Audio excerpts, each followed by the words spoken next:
Obviously, as you know, there's been a lot of people involved in the development of this, and we're just going to go through today on what the new appraisal process looks like and what it means to all of us. We've got some videos, we've got some polls, we've got some whiteboards.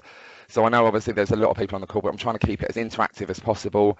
At the end, we have got a session for questions and answers.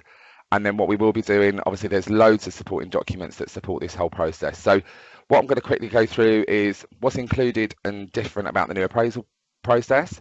Obviously this session is focused on line managers and what they need to consider, but it is quite generic because now we're all going to be doing the same thing. So obviously we're all appraised across the organisation, so actually we can look at this from us as an employee and as an individual, and also as a line manager.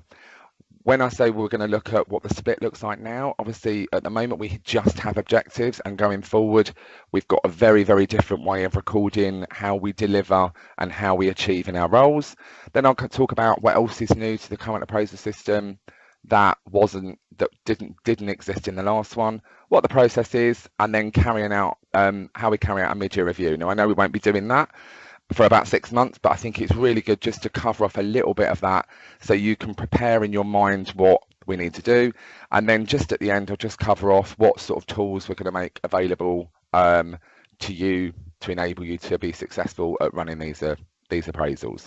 So straight in, what needs to be included in our thinking? So as part of performance management, performance appraisals, and there's variance in ways that you can do that.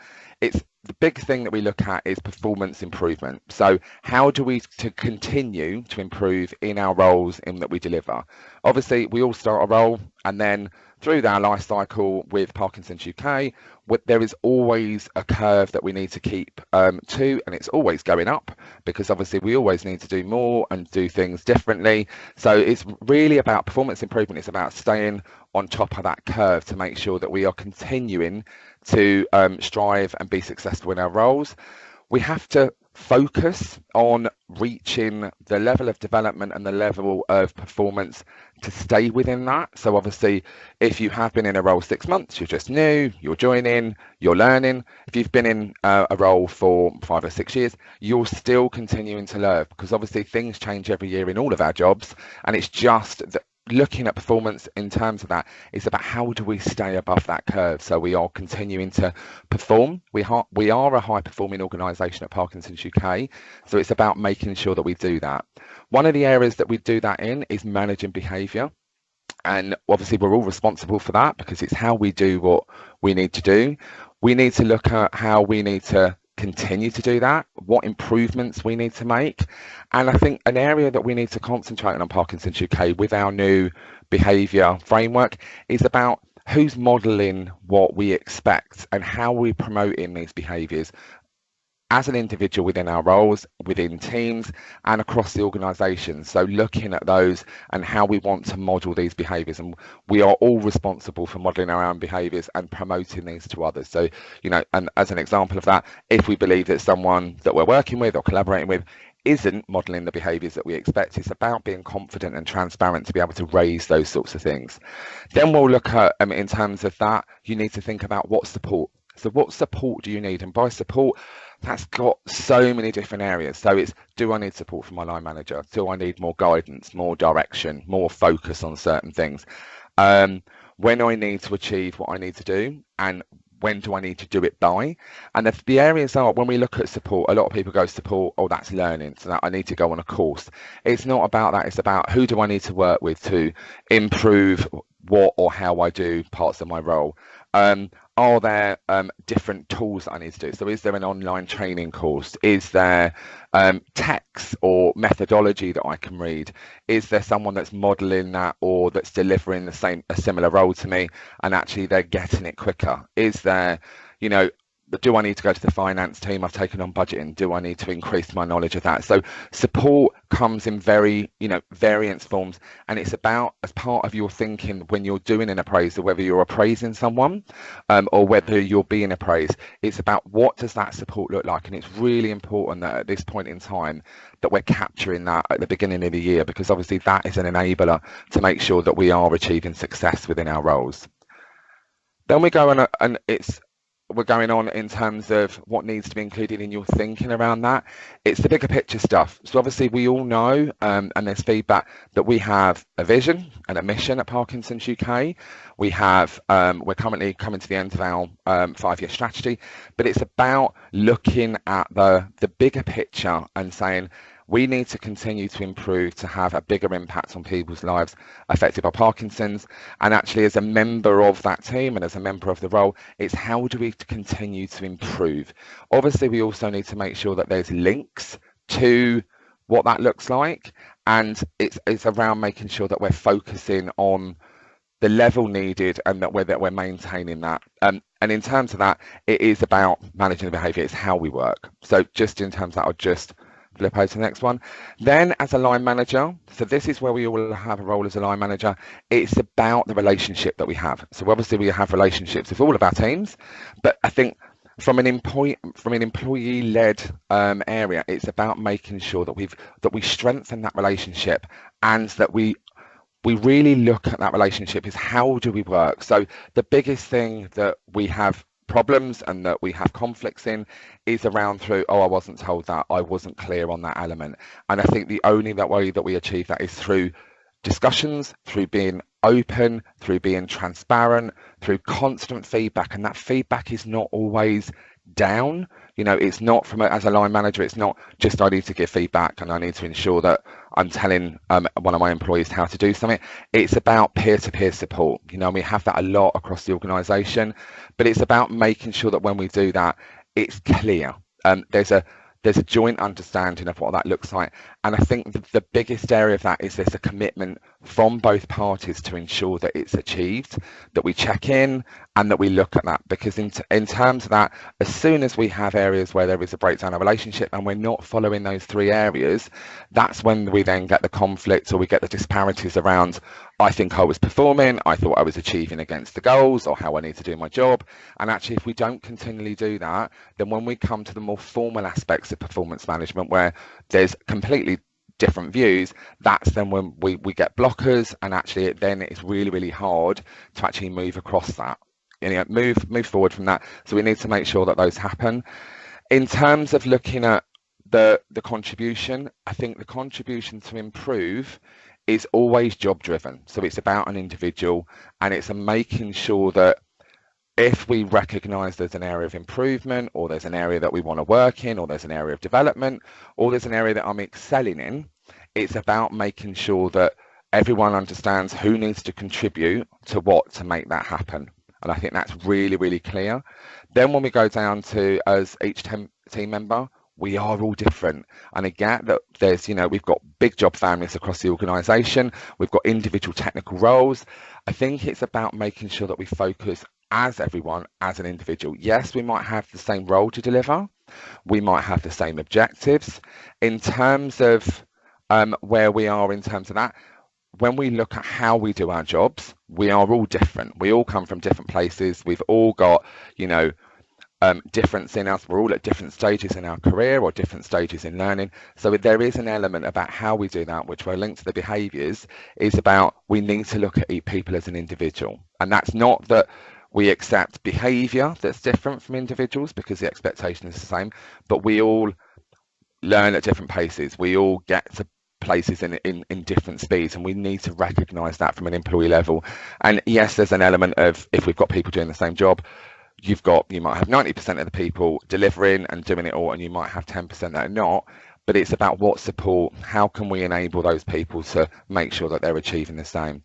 And then I think it's around the final bit on that as a manager, it's about thinking about the opportunities. So, and I think that we all have opportunities within our roles. We all have strengths. We all have areas of development.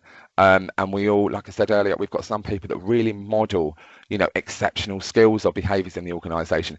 It's about utilising those strengths and making sure that if that's in the team, then it's great. If that needs to be in the wider environment, we really, really need to look at those opportunities and make sure that we're identifying them early on and giving people the opportunities. We've got a lot of talent across Parkinson's UK, and if we don't look at opportunities to, you know, keep people interested and push and drive people, then actually that's when people come in their roles and they're like, actually, this isn't for me, or I'm not enjoying my job anymore. So when we then go on to the next slide, I think this is an area that we've put in. I think from looking at the insight and the statistical analysis that we've got from what we was able to get out of the old system and what feedback I've also had in my time here at Parkinson's UK, I just want to think about, and it's very quickly about unconscious bias. We all have it, you know, and we all have it because it's built within us. But one of the areas I just wanted to give a couple of examples about how our unconscious bias can affect the way in which we carry out and the way in which we assess performance related issues. So I've got one up there in terms of where do we and how do we work. We are geographically split, and we know that. And obviously, when you look at where we are, where we live in the UK, where we work, the number of hours that we do. So we've got a lot of people that work part-time hours and they work more flexibly.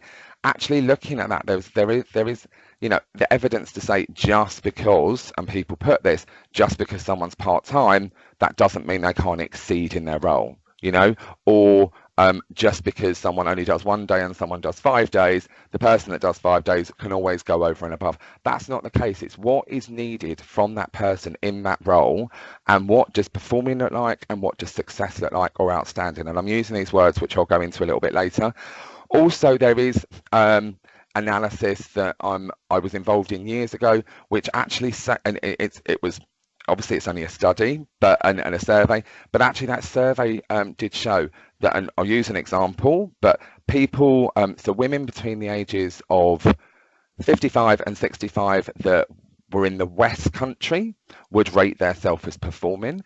Then if you use a comparator about that, men between the ages of 21 and 27 that lived and worked in central London, delivering the same role, would say that they're outstanding. And that's just around how we do that. So we need to think about that when we're managing performance, that some people might not always display that they are exceeding or they're outstanding, and that is our job. You've also got other people that think they're brilliant and actually everything they do is amazing, and it's about looking at that as a balance and making sure that we're challenging some of those areas.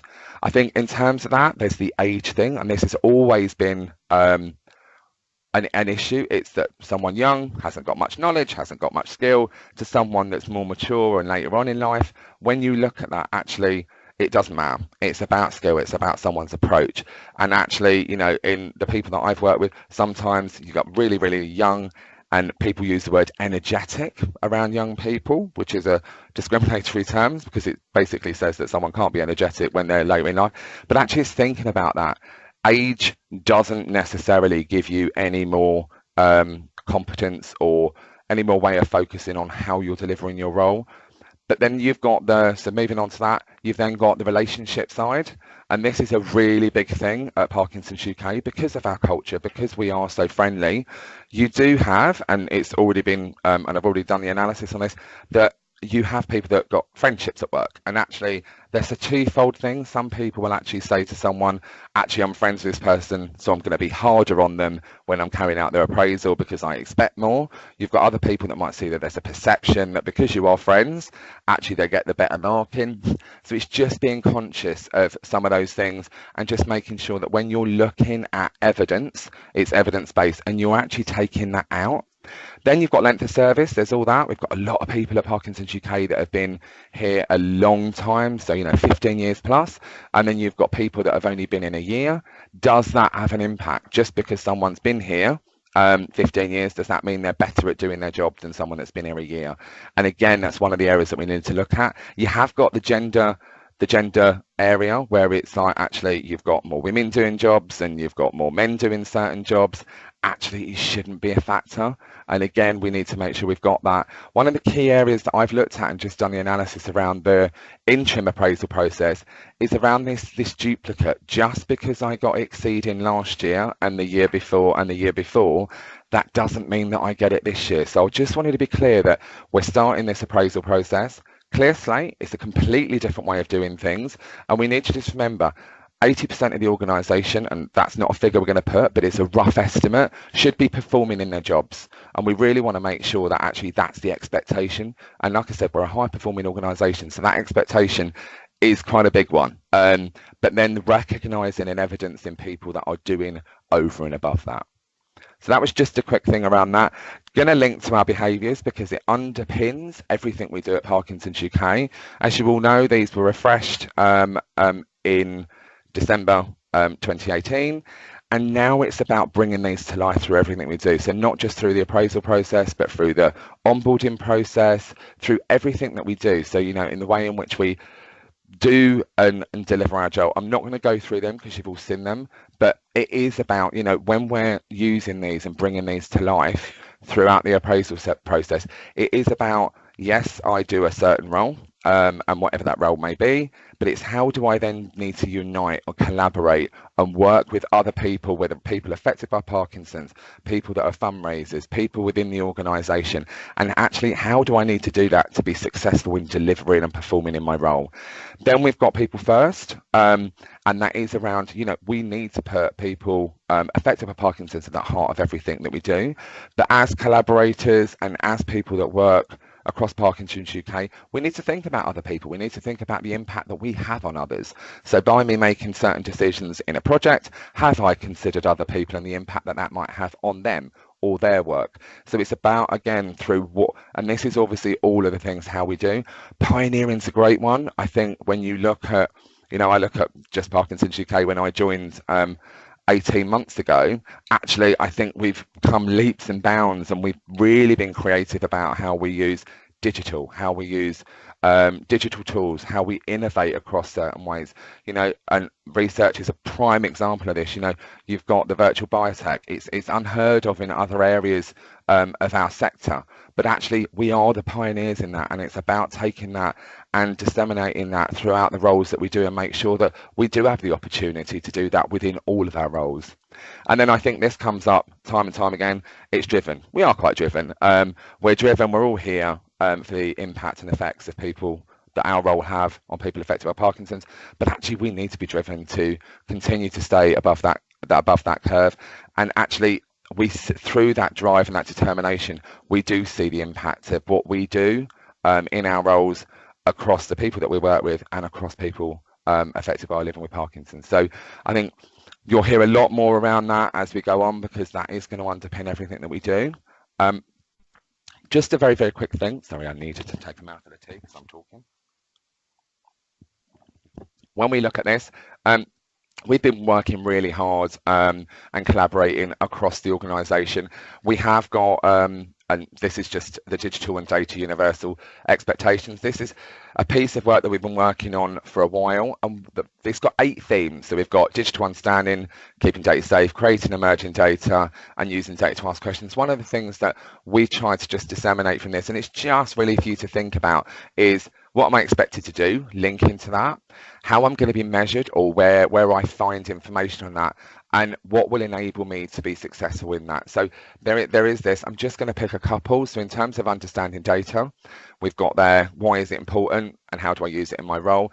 That is about, and it's going to be measured through you doing your day job, because most people have to use data day in, day out, but that's actually delivering your role. But what will enable you to do that is a clear and concise job description, processes that you work within, and policies that you use. Also, the support information that you can find currently on Staff Central. So they're the sorts of bits around that. Then we've got one around, we all have an obligation to keep data safe. Obviously, we know we've been through the recent information and are continuing around data protection and the impact that had, and things like safeguarding, because obviously we want to safeguard people that we work with and people affected by Parkinson's. Actually, when we look at that, that's part of us delivering in our contractual obligation. It's in there. We do have a requirement under legislation. So in terms of enable you to understand that more, it is a link to our policies and procedures. We've got e-learning on WorkRight. There has been additional training courses that have been running around specific areas, and again, things around Staff Central. So that's just a couple of the areas on there that we really need to think about when we're delivering in our roles, and what our roles mean, that we're capturing some of this and putting it through our performance review. Then the final 4 themes of that is the digital understanding, collaboration, productivity and tools, being people focused, and prioritising and delivering our work. And you'll see that some of the ones out there, so if you've got your people focus, it's more about our people first, collaboration and productivity and tools. We have linked this to the behavioural framework, a lot of these. So a lot of these that you'll find in the examples of the behaviour framework, and they are for you to pick out, and it's how you deliver your job. So when we're using one like being people focused, and we're looking at the map, it's about, yes, it's our job role, it might be in our objectives, but actually one of the big areas it's in is in the behavioural framework, because we need to make sure it's in there. And that should be coming down from team plans, operational plans, and from the strategy. So it's just making sure that we're thinking about these areas when we're looking at the commencement and that first step around developing our appraisal. The 3 new areas within the appraisal process are here. So they are job role is one area, individual objectives, and then our values and behaviours. I'm just going to talk a little bit through this. What do I mean by job role? Job role is how we do the day-to-day stuff. So it is, do I have to answer email accounts? What do I need to do in terms of delivering my job? Am I a leader or a manager? And is that in there? This is all the stuff that we do day in, day out. It's hard to quantify a lot of it, because then we don't know how often we need to be an exceptional manager. We don't know how often we need to performance manage. We don't know how often we need to pick people up on their behaviours and give them more focus and direction. So all of those things that are unquantifiable come out of the job role. They are normally, I would always say that these are probably the top 5 or 6 things that are in your job description. And it's about going, what do I need to do day to day? And then they're the bits that you'll take out of your job description. You might change them up a little bit, and you're going to put them in the appraisal process. There are, and I'll talk about what this looks like in a minute. Then you've got your individual objectives. Objectives that we're set are, and it's really easy to understand what an objective is. An objective has a start, a middle, and an end. So it is, and I always use this example because everyone can sort of link to it. It's a project. So I was given the objective to tender, select, develop, and implement Cascade for all of us to use. So that has, I was given a budget, I was given a time scale, and basically all the parameters around that, that's an objective, because we can then measure between me and my line manager, how well am I doing? We can have milestones and interventions and say, right, that runs this, and it's a really clear time frame. Another one that's really easy to identify around an individual objective is a target. So if I have to bring in, if I'm a fundraiser and I've got a financial target of £100,000, then I know I'm set that at the beginning of the year. I know the parameters in which I need to do that. So it might be run events, it might be increase headcount on a cycle event or a run, and then associated with that, it's making sure that I've got 50 people that bring in an average gift of 500, and I need to do that. That's then an individual objective. Then we've got the new behaviours, and again, you'll probably get bored of me saying this, but this is around how we bring those values that we've got as an organisation that have transitioned into a behaviour framework, and they're about bringing how we do the job role, how we deliver the objectives to life. Because obviously I've done my day job is fine, but actually how did you do it is actually what we're then going to look at, and about how we measure that across across our roles, across our teams, and across our organisation. When I look at that, and sorry for the abbreviations, but it was getting really, really long. We've got job role, which is your JR, individual objectives, which is your IO, and values and behaviours. As you can see, depending on what role we're in, the balance in terms of the evaluation of that will look very, very different. No job, unless you're in job families, are going to be the same. They're all going to be unique. And this is about whether you have a reactive role. So a reactive role, which is where you're driven by, and I'll use an example as a Parkinson's local advisor. If you're in a reactive role, it will be that you're reacting to the ask of people affected by Parkinson's, and the majority of that you can't quantify. You don't know how often you've got to do it, how many calls that you need to have, how many face-to-face visits. So basically it's identifying what areas of your job role you need to do. So if we look at the bottom one where it's 60%, that's probably that. A leader of the organisation. So we've got a couple of directors on the call. Their role is to set a strategy. It is then to lead and manage a team. And that's basically their job. So a lot of directors within the organisation will take the key elements, and heads of department will take the key elements out of their job description and say, right, I need to deliver against these principles.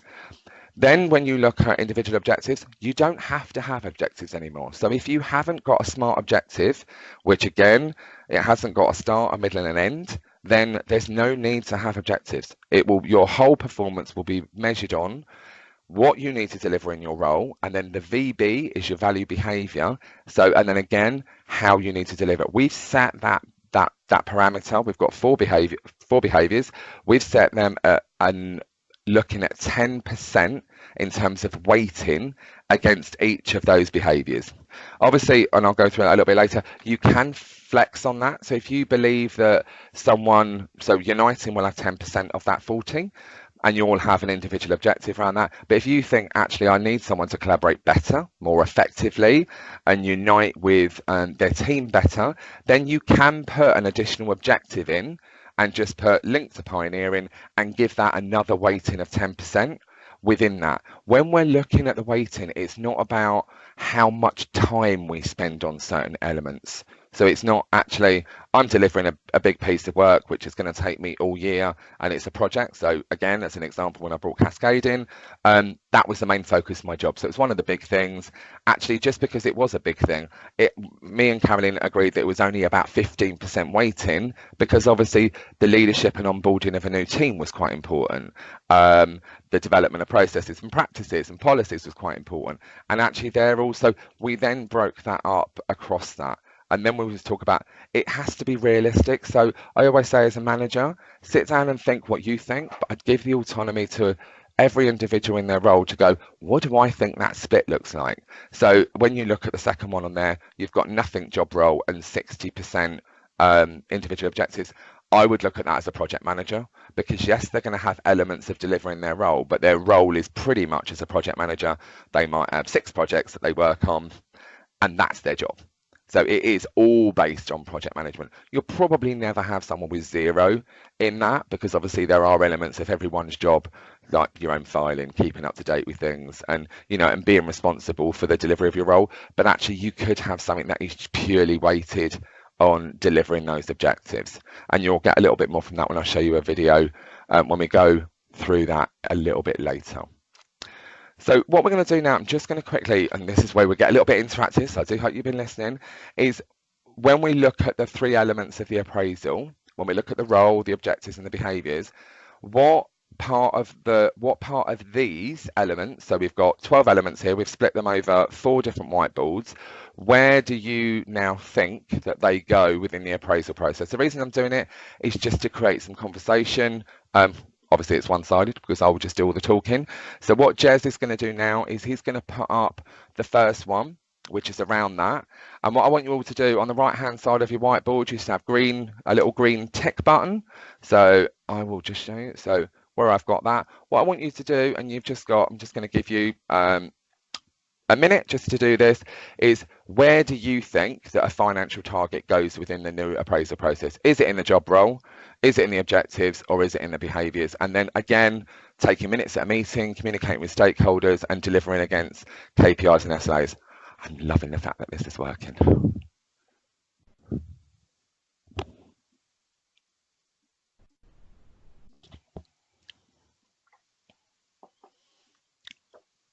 Yeah, it's really good. There is an absolute consensus around financial target.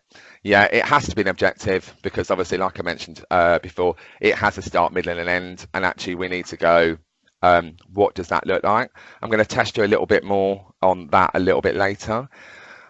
When we go down to taking minutes at a meeting, yeah, it's very much, personally, I think it's very much your job role.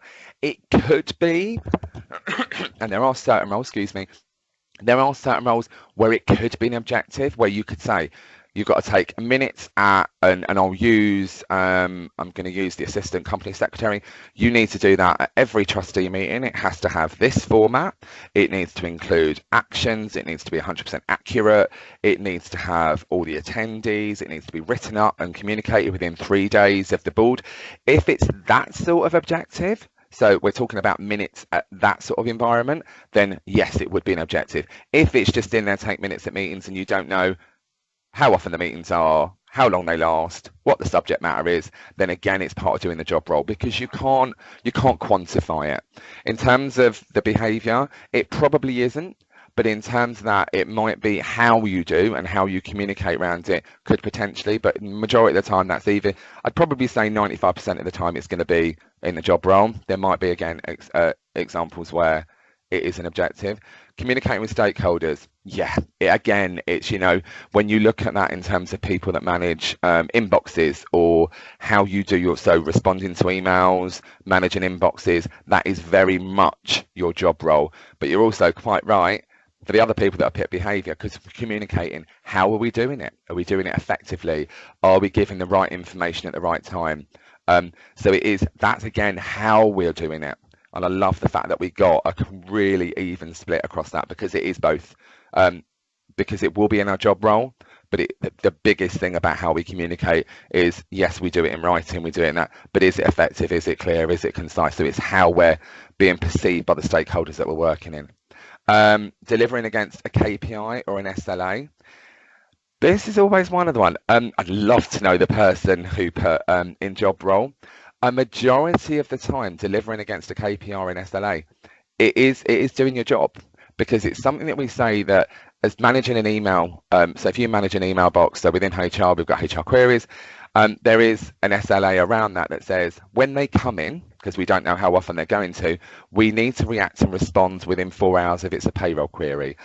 We need to respond within a day if it is just a general inquiry around policy or procedure. So there are things like that. If you've got around a KPI and it's a clear measurement that you have to do certain things at a certain time, then yes, it can be. But around that, you'd normally have a more project-based target around the objective. It can be, and I think because of the bit I said earlier in terms of there's a measurement, so it's always around that. I think it's just be mindful of what we're working in. And what that looks like. So if it is, you can link any element of a job role, so whether you've got a charter of expectations or a charter standard that we've got 9 elements of this that we need to live by and that we need to work by, but it's part of doing the job, actually that would be in your job role. If it is a more measurement area, then again, it would be in the objective. So we're going to move on to the next one. Thank you for all of that.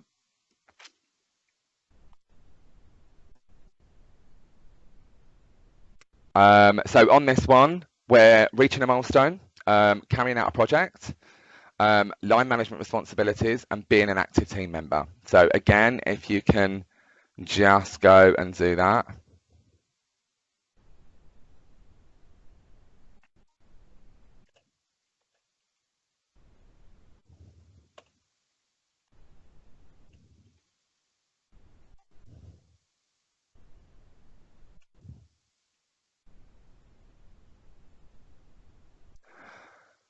Right, so in terms of that, we're talking about reaching a milestone. Yeah, it is. It's part of doing a project, or it's part of us measuring at a certain point within the year. I would always think that is an objective. Carrying out a project, we've got someone that's actually put it in the carrying out project box. We've got 2 people put it in there.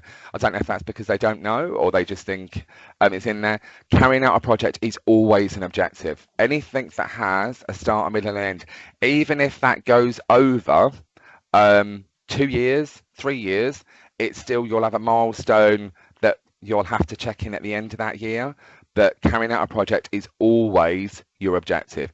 If it's a mini one and it's a quick one and it's only a couple of weeks, it might be linked to you doing your roles. So and one of those could be, as an example, say we've got a personal assistant that has to get in or develop an electronic filing system. That might be part of them doing their role, and it's not a big enough project to have a big weighting of value around it. It could be in there, but I'd say 95% of the time it is an objective. Line management responsibility, yeah, I love that. It's either job role and it's how you do it. And again, that links back to thinking that everyone's different, everyone's an individual, what I started with, but it's part of your job. You don't, yes, we might go, I need to do certain things throughout the year. So I need to, as a line manager, I need to carry out a mid-year review. I need to carry out an end-of-year review, which is measurable, but actually the amount of time that you've got to do it, it is your job role, but it's how you're doing it, you know, and that's, we all need to make sure that how we do it is a big area that we're looking at, and that can be really good when we capture it through the behaviours, but actually around doing that, it is the job role. Then you've got being an active team member. Again, it's part of that. It's, you know, you might have, ensure that you attend team meetings, ensure that you're feeding back and you're feeding to peers, or you're doing peer-to-peer support. That's part of you doing your job role. And again, yes, it's a part of being your behaviour. It is uniting with people. It is allowing people the time and the respect to put views and opinions across, and you accept them, challenging the most appropriate way and things like that. So that's a really, really good one. So move on to the last one of this bit. Managing budgets. So you've got managing budgets, volunteering at events, additional asks. So what else are you asked to do throughout the year? And then doing what I said I'd do. So these are getting a little bit harder.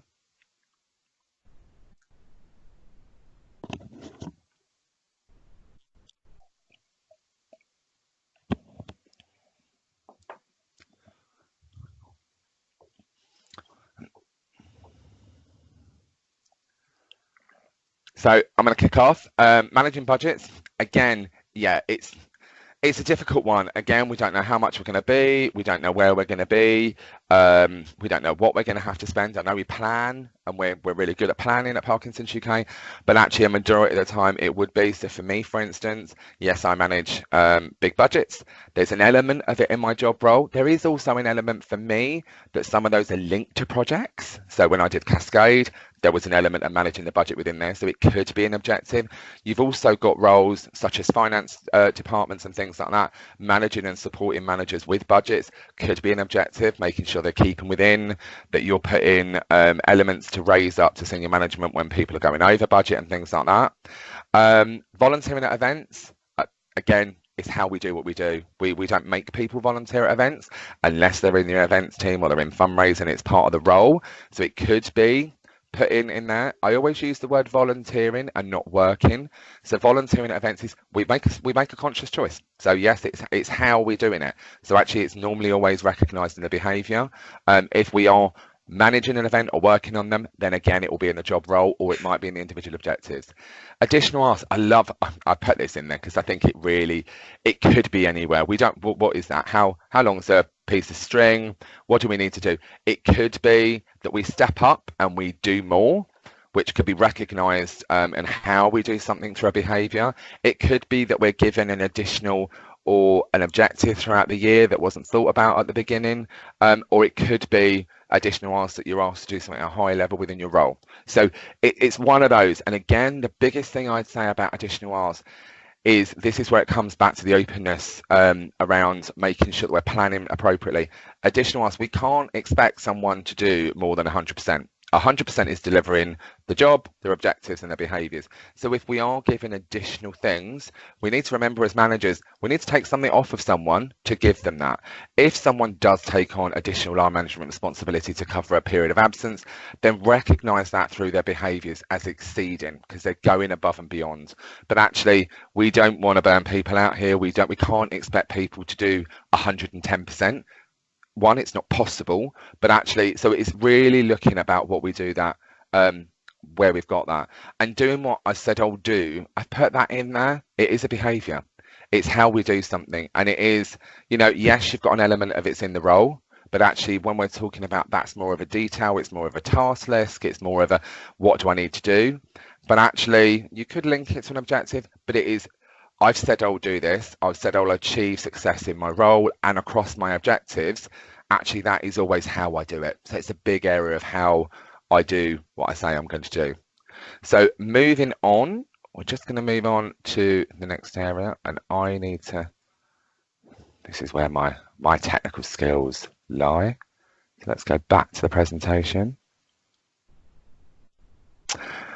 So moving across in terms of that, what else are we going to talk about at the appraisal? So we've added some really good areas to the appraisal process now. And the key one that we've added in there is job satisfaction. We used to only talk about job satisfaction at one point, and I won't ask for everyone to comment, but it was when someone was leaving as part of the exit interview. So did you like your job? What was it good? It's a bit pointless then. They're leaving. Yes, we can make some adjustments, and we still ask the question. But actually, if people are not satisfied, they're not enjoying their job, let's talk about it. Let's contextualize it and actually do something about it.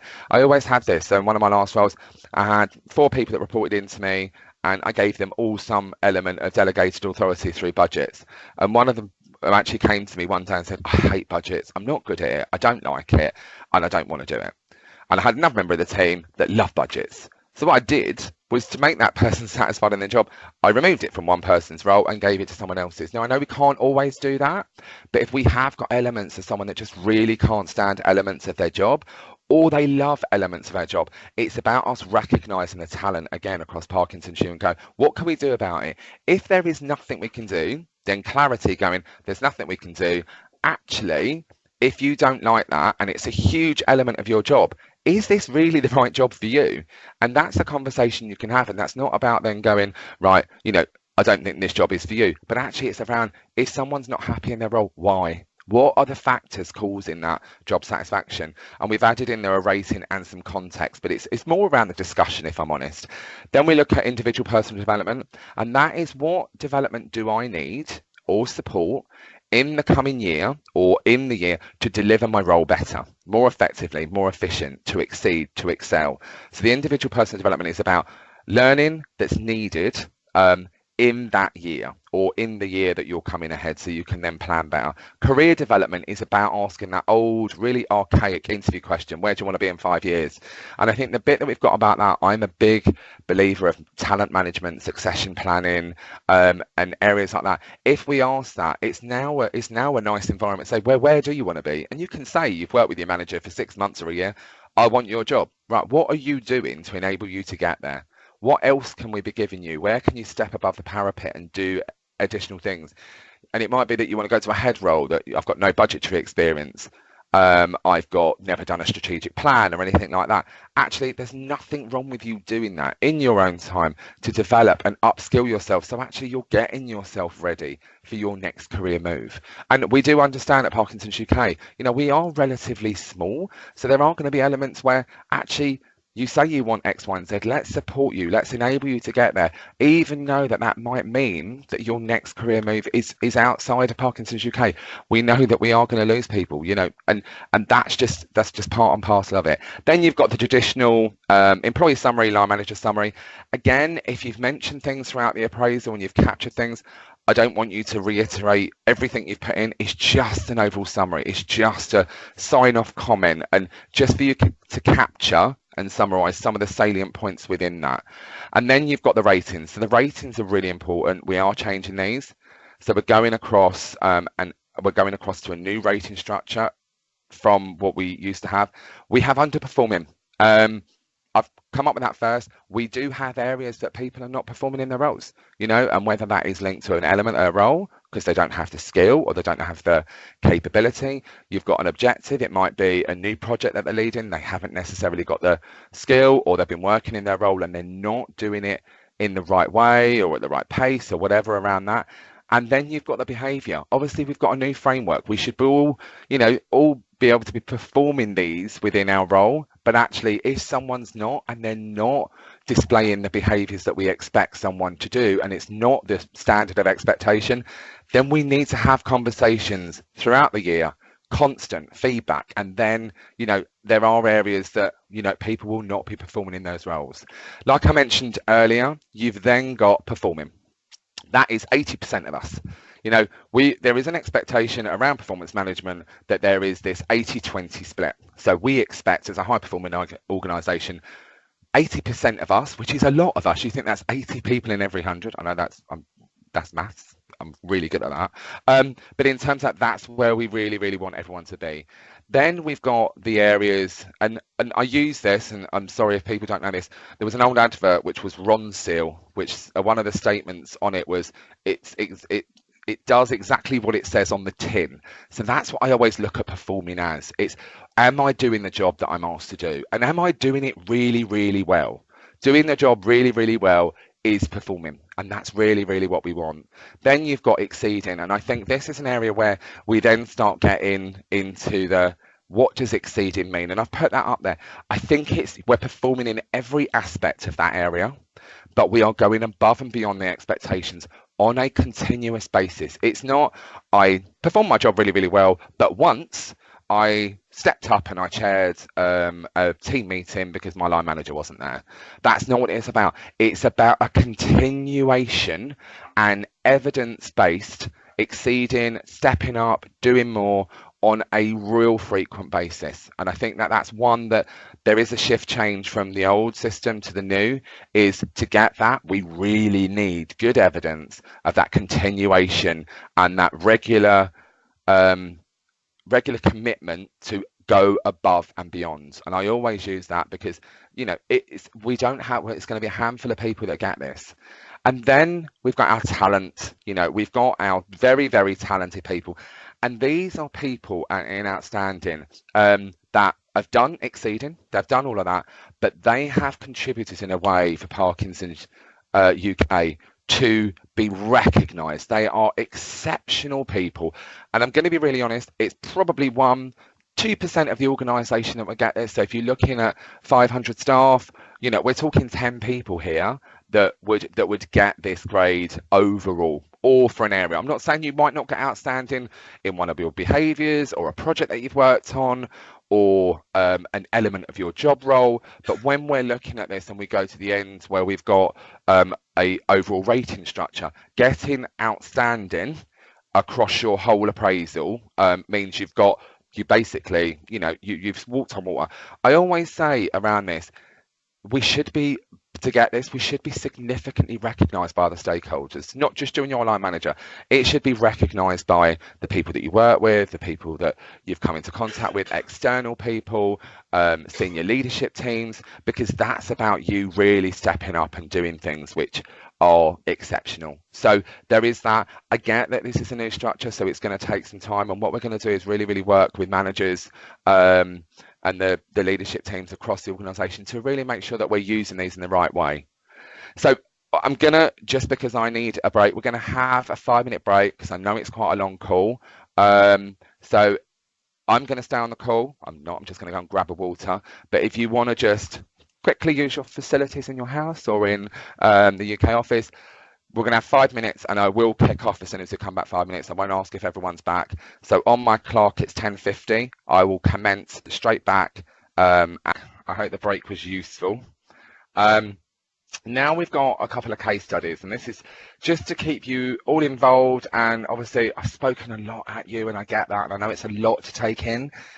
So we've got 2 case studies, and we'll quickly read through it. You're going to have a minute to a minute and a half to read this. I'm just going to sort of cover it off a little bit. Parker was responsible for bringing in 100k during 2019, and he had to do this by the following method. So in terms of bringing that 100k in, he had to make sure that he'd done that and got gifts in associated with the 3 points below that. These are made up, so please bear with me. We just want to get a sense of what you think. At the end of the year, he achieved an income of £109,000 by doing what it said up the top. In the final week, he got an £80,000 gift. Amazing. That would be the biggest gift in charity history from a donor. But when he did that, he didn't have a relationship with him and he didn't follow the method above. But he then did have an income target of 189k. What we're going to ask in a minute, we're going to put a poll up. I'm just going to give you literally a minute again to read through that. I'm going to ask you, what performance rating, given what I've just been through, would you give Parker? So you've got a minute.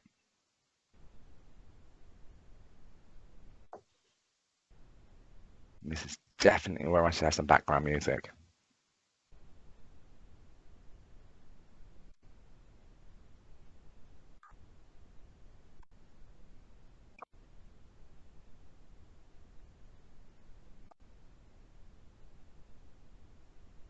So I could sing, but do you know what? My dulcet tones are bad enough to listen to, let alone without me doing that.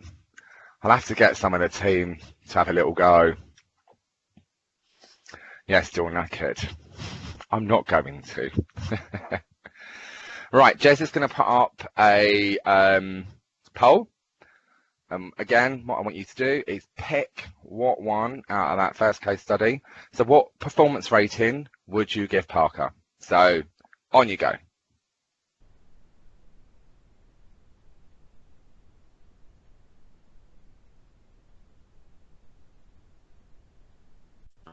Got about 50 people complete it already. Have the other 50 still be on? Are they still on their break? And did they miss this bit?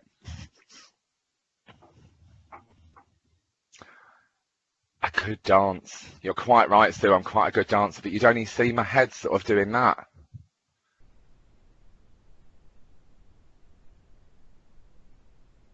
Right, for the 3 people that have said I'm underperforming, I'm just pleased that you're not my line manager. In terms of that, in terms of going through that, I think the Greens have it in terms of performing, and the reason being, I know that there's probably 25% of people that said exceeding.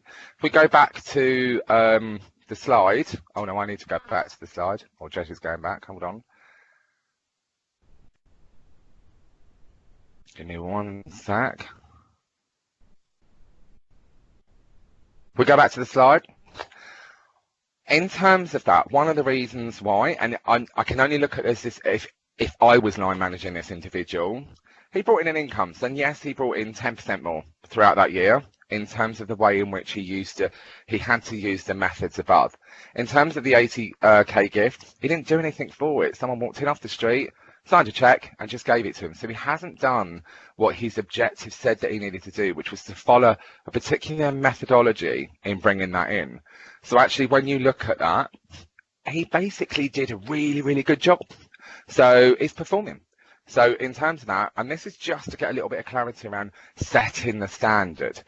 If, however, he would have brought in 159K, and so basically 50% more using the above methodology, which I know is made up, I would probably suggest that for that area, he get exceeding.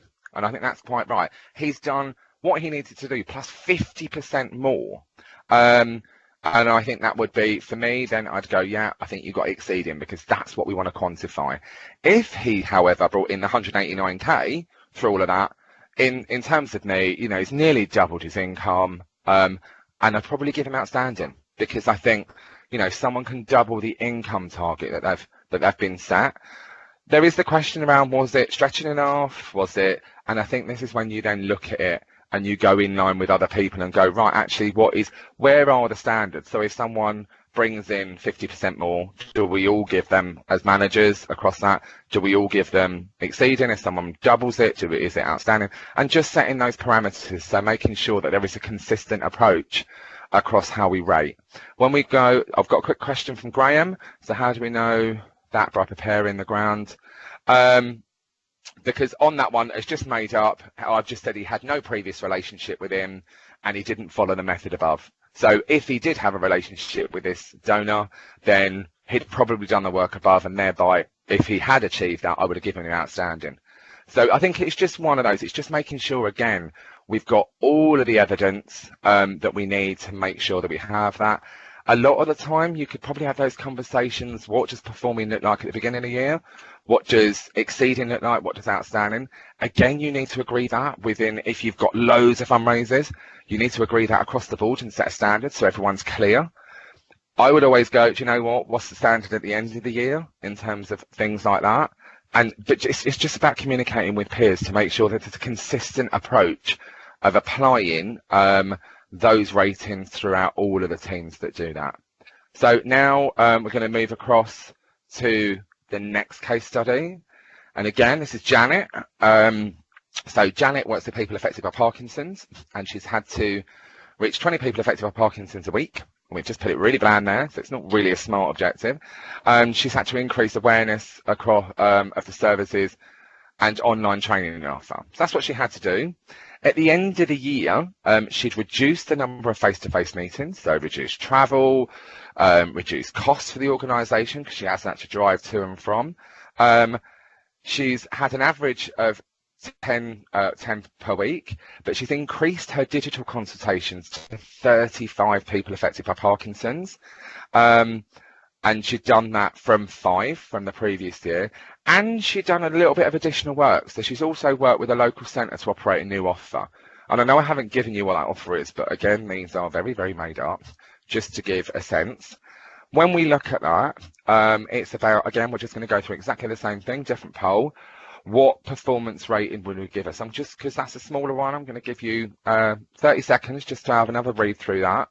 And then we'll put another poll up. And I will have a little dance. Jess has told me to stop dancing.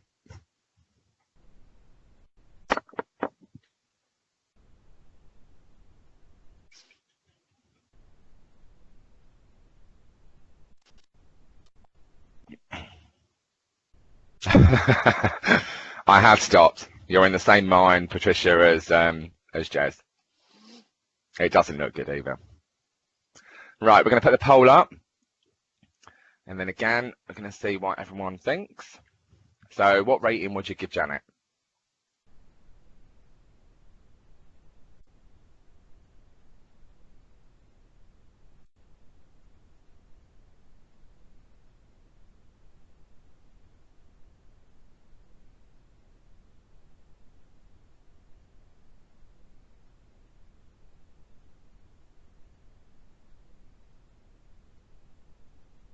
Any more for any more?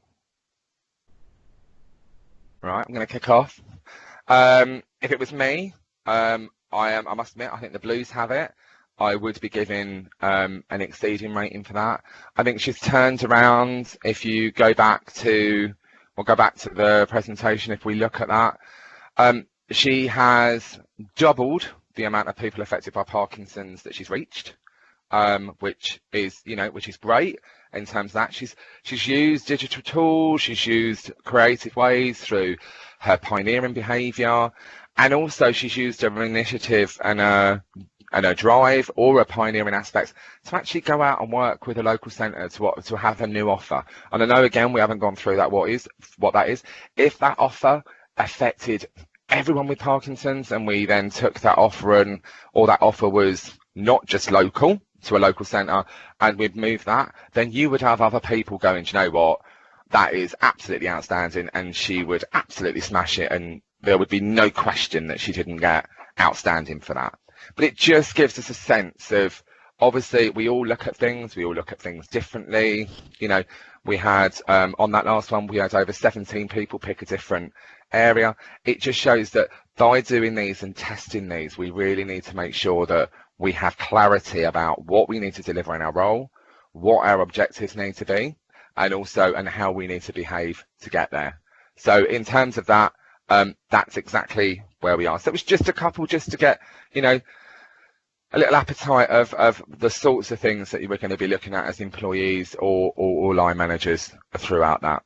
So now you will be really pleased to know that you get to watch a video now. I just need to get the link and paste that in. Now, we had problems in this yesterday. Some people can just click on the link, depending on how your settings are. Or some people need to copy that link that I've just posted into the chat box into a browser. But what that will do is that will open up a new browser, and there's a 15-minute video, and it's Jez and Louise talking through actually carrying.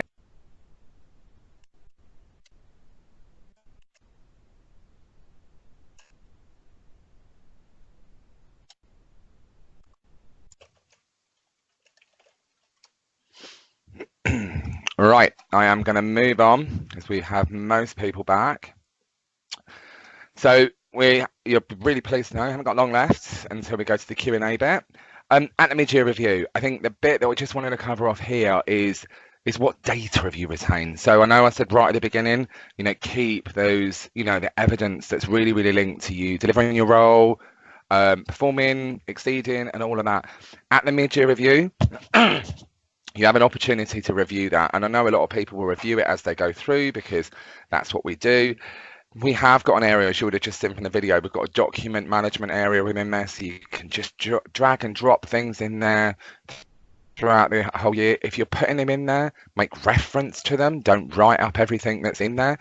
Again, I would say don't, if you've got, an email thanking you to do something or thanking you for that, that's not what you want to call as evidence. What you want is thank you because you achieved X, Y, and Z, and this is the impact that you had. They have to be impactful now when you're actually retaining data. So it's really, really good. I think the bit that I would always say around the appraisal, if you have performed your job, so if you had to do A and you've done A, don't then write in the commentary box, I was supposed to do A and I did it. There's no point because we know you've done it by you putting that. What I would say is you need to provide evidence and information by you or your line manager where there's areas that they've had to continually talk to you about that you're not developing or you're underperforming in a particular area, or demonstrate and articulate where you've exceeded or been outstanding. If you've done exactly what it said on the tin, you could just put, I've delivered against what I needed to. There's no point in writing this for the sake of writing it. So thereby, it will really speed up the time that you need to have informal reviews and have informal meetings. One of the new bits, as you'd have just seen from the form, is at the mid-year review, self-assessment. This is a big thing, and I know this is going to be a big change for people across Parkinson's UK. But actually, if we own our roles, we own our delivery, we should be able to sit down and look at what we had to do and what we've done and how we've done it, and be able to come up with a self-assessment around how have I performed? How do I think I've done against that based on the evidence that I've got? Also, your line manager will also do an assessment of you. If they're the same, no discussion really needed because you're there. If they are different, then excuse me, then obviously there needs to be a discussion. Just so you know, obviously the overall rating, it will be your manager's decision and it will be based on the evidence or the perception that they have of an area. I want to reiterate at this point, if you haven't got clear defined role descriptors or clear objectives, whether they're behavioural objectives or individual objectives, and they're not SMART, then that's when you create an area of uncertainty, and then the manager will go, well, this is what I expected you to do, and you go, well, this is what I thought I needed to do, and it's not clear. The manager will just go, sorry, based on what I thought and my assessment, this is what you're getting. So just really make sure that you've tied them down. One of the things that I would also remind you, Cascade, our HR and payroll system, is like, it's a secure system. It holds your personal banking, personal and sensitive data. It's no different than a banking website. It will log you out after 30 minutes. So it's actually 45 minutes, I think it logs you out. So if you are going in and writing War and Peace, make sure you tab through to the end every 30 minutes and just save it off and then go in and update again and start again. If you spend an hour on it, and you haven't gone to the end and saved and gone by reckon, it will not save any information that you have put in throughout the whole time that you've been on there. So please really be careful with that.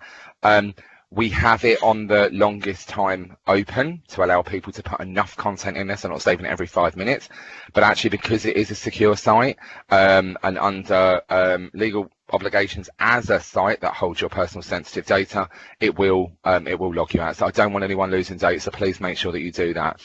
Once the meeting's over, as I said at the beginning, it's down to you to write this up.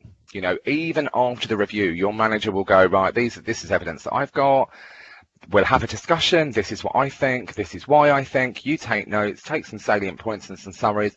It's down to us as all individuals to go away and write up any agreed notes. Only one person should be writing in that appraisal form, and that's you. Obviously, your line manager, your head of department, your director can all see your appraisal forms within the line of sight. So within that line management line, they can all go in and see it. They won't be updating it. It's only down to you and your line manager to update it. But just make sure that you are taking responsibility for writing that up. I always say when you've started your mid-year review, put a draft in there. It's good to set off with a discussion and have some things done. If you retain enough information and that you've got clear and clarity around your role, an appraisal should take, a mid-year review or an end-of-year review should take between 30 and 60 minutes to complete. If people are sitting in meetings for 2.5 hours, then you haven't recorded enough data, or you haven't got clarity on what you needed to deliver. So, and we'll learn by this, but I just want to say, that's what you should be doing. Once you have done all of your mid-year review, come out, go back in, and on the first screen it just says, what date did you have your mid-year review? Populate that. What that will do is to send a trigger to your line manager to say you've completed your mid-year review. Also sends a trigger to HR, because obviously we need to make sure that everyone's completed their review in the time frame. It's no different around the interim process now, and what will be the new appraisal process. We will run reports, and it is mandatory that everyone goes through and has a formal review, and from those 2 dates, the mid-year and end of year review dates, that's how we report back to the senior leadership team on that. So just a reminder, and on the reminder, don't look at it once a year. It will be really hard. Keep it a live document. You all go in there, you're putting your flexi in there, you're using it for your holiday, you're checking your pay slips. When you go in and you have, even if it's a monthly chat and a catch up over a coffee or something, and if you've got salient points, go in there, keep it updated. Remember, if your role changes, or say you've got given a project that was for 6 months and for business reasons it's not happening, take it out and replace it with something that is going to happen, and make sure you keep it alive. If it's not a live document and you do it now and then you don't look at it to the end of the year, it is going to be pointless. Remember, it's a two-way process led by you, but it's an engagement role between you and your line manager. It can be an enabler, the appraisal process. It can create an environment where you have to have honest and frank discussions between you and your line manager. If you lead it, like I said earlier, it's always easier. If you identify areas that you're not as well as you could be, or that you need to improve on, you raise them. Don't be told that you're not doing something in the way that it needs to be done. You identify it, and then you identify a solution that's going to change the way that you need to do it. Ask for support. There's no point saying, I didn't do that because I didn't have this skill, or I didn't understand, or I wasn't clear. When you feel it, step up, ask for support. That's what your line manager or your reviewer is there for. It's to give you the support or signpost you in the way that you can get that. Just their evidence, again, just if you want to put, I know there's some roles that have got peer or supervision reviews, or you have one-to-one notes from really formal things every 3 months, put them in there. It's good to have them as evidence, but it's not like your emails, every email I've ever sent, let's put 400 documents in there. And I have known people to do that. So don't do that, because it will be pointless if you put too much in there. And then just keep that conversation going. Talk to your line manager and reviewer. So if you are matrix managed and you work across different disciplines, talk to both people. It's no point just talking to one. You need to understand what the expectations are from everyone. In terms of, if you are matrix managed, only your line manager can see your review document within Cascade. So you'll need to make sure that you take screenshots, or you go and take an open computer where they can see it, and make sure that you're sharing the information what you need to. Then what else? Appraisals. Now, we're not talking interim, which I started with, which need to be completed by the 14th. All of your appraisals, and so what your role is, what your objectives are, if any, and your agreed behaviours objectives for this year need to be completed by the end of February. I'm going to run reports and updates to department heads so they can keep track. Everyone has to have one. There's not one person in this organisation that shouldn't have a completed appraisal by the end of February. Couple of areas just to note: if you are on probation, there's no separate process. Use this form. We don't want there to be a disjointed approach to recording and capturing how someone's done. If they're new to Parkinson's UK, put it in there. Yes, you might need to manipulate that and adapt it after your probation period, add other elements of the role, maybe close down an objective and move that weight into a different objective to fulfill the remainder of the year. But we don't want information in everywhere. If you are changing management, so if your manager's going off on maternity leave or they're leaving the organisation, they should be doing your appraisal before they go. And I don't care if that's 10 people, if it's 6 months, you need to have a clear record of your performance and what the expectations with you, so that can be passed to the next manager. And that's the same in changing roles. So if you're in a role and you change role, close down that appraisal. You can open up more than one for a year. You can have multiple ones. So if you've had a role for 6 months, get your manager, your current manager, to close that down, get an overall agreed rating as if it was the end of the year, and then you start a new one. What you'll then do is compare apples with apples at the end of the year and say, right, I got this. This is where I was graded in the first part of the year. The next manager or whoever's managing you will take that into account, but it will then be just assessed against the new role.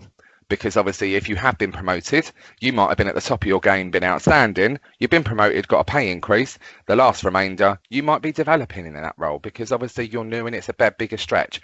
But it only goes on the last role that leads up and that finishes in December. So that's just me. What else? Then supporting information. So there's loads. We've got setting smart objectives, giving feedback, listening skills. We've got a guidance on the process. So obviously, what Jez and Louise just went through with you and what I've been through the whole of today. There's a guidance on what needs to be included in a job role, what needs to be included in the objectives, and gives you some really clear pointers. It's only 5 or 6 pages, but talks you through basically what I've been talking to you about for the last hour and a half. Then you've got a guidance which basically gives you the option. You can either go back and look at the video, or you can look at the guidance which gives you step by step. And then out of these sessions, as you can see, people have given questions and questions that we felt that people would answer. So we will be developing an FAQ. Probably won't go out until next week, until everyone's had the opportunity to have a training session. So we're only running 3 of these. Then it will be for people to follow them up on videos. So if you're one of them people that's watching this back, we are hoping that the guidance goes out in the first week of February. I will also be running a couple